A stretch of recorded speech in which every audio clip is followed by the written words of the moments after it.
There's no doubt in the 21st century, technology has become a major part of our lives than ever before.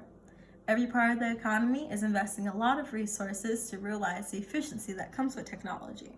We cannot underestimate the role that technology is and will continue to play, not only in our economies, but also in our social lives. Quoted by Tesla, the 90s was the decade that most of the households around the world started possessing personal computers, which has sparked a massive debate on whether the presence of computers and the internet has been beneficial to the social interactions or has it hindered them. While some people say that technology have left us glued to our screens, finding no time to interact with our loved ones, others insist that through the internet we can communicate and exchange ideas globally. I would like to take you through the reasons why technology has isolated people rather than united them. If you look at my PowerPoint slide, you'll see that figure 1 is a linear representation of the increase of use in social media from 2006 to 2018 for different age groups. It is clear that the youth is more addicted to social media than older individuals. There is no doubt that people barely knew how technology could interfere with their traditional way of interaction. For instance, most people listen to music or play games on their mobile phones while in public spaces. Initially, such times would be spent getting to know a stranger right next to you. What is happening now is that people can stand next to each other for hours without saying a word. What technology does is that it makes people prefer talking to the virtual world rather than the real world they're close to. This has been a significant cause of social isolation. As Cachapo would put it, social isolation worsens to become a health condition that leads to depression, despair, and anxiety. These are some of the psychological conditions that can, 1, lose connection with the near social world. One form of technology has been completely changed the way we interact socially is our mobile phone. Studies have shown that Americans currently spend more than 5 hours on their mobile phone in a day. Most of the time is spent on the most common social media platforms such as Twitter and Facebook, stated by Sahan.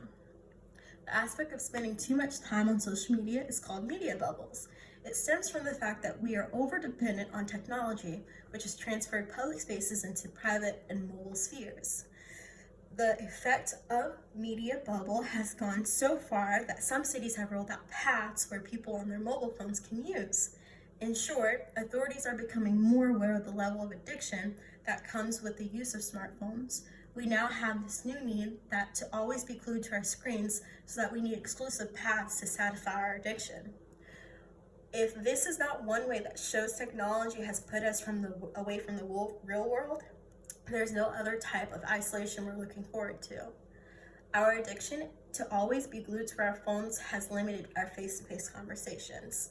Deck says that the most affected generations are Generation Y and Z, who cannot converse with their peers beyond text and video calls via social media. The young generation cannot manage to have worthy and straightforward real talk with their peers or seniors. Worst of it all is that the increasing number of dating sites and applications such as Tinder, there is no longer a need to engage a traditional face-to-face courtship. Instead, our love affairs and romantic desires are now being met by either scrolling to the right or the left as we flirt touch via text message and video calls. The fact that the young generation is so obsessed with the virtual world raises more profound questions on how these people can be able to build genuine and empathetic relationships with not only their peers but also the rest of the world. People no longer speak to their close friends or relatives about their problems, but rather we opt to update our lives to virtual world where most of the people we so much would like refer to as our friends are only our best acquaintances. Now our self-worth and validation are based on numbers of likes and comments after we post our lives on social media platforms. Instead of talking to real people, we share our thoughts and feelings with people we rarely know.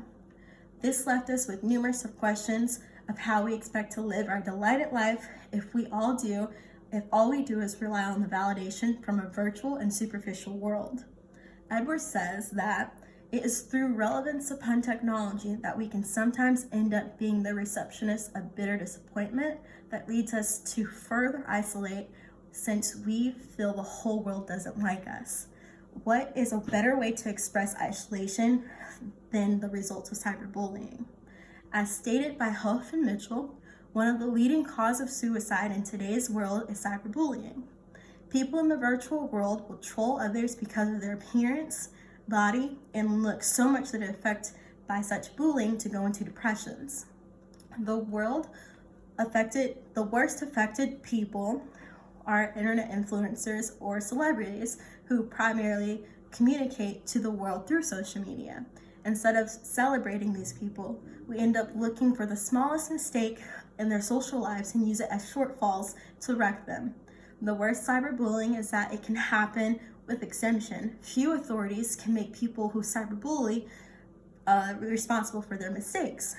A society that allows people to infringe the rights of others without minding about their consequences is divided than a united community. There is a need to look at how technology has affected our social lives so these mistakes can be rectified and we can reap the best of technology.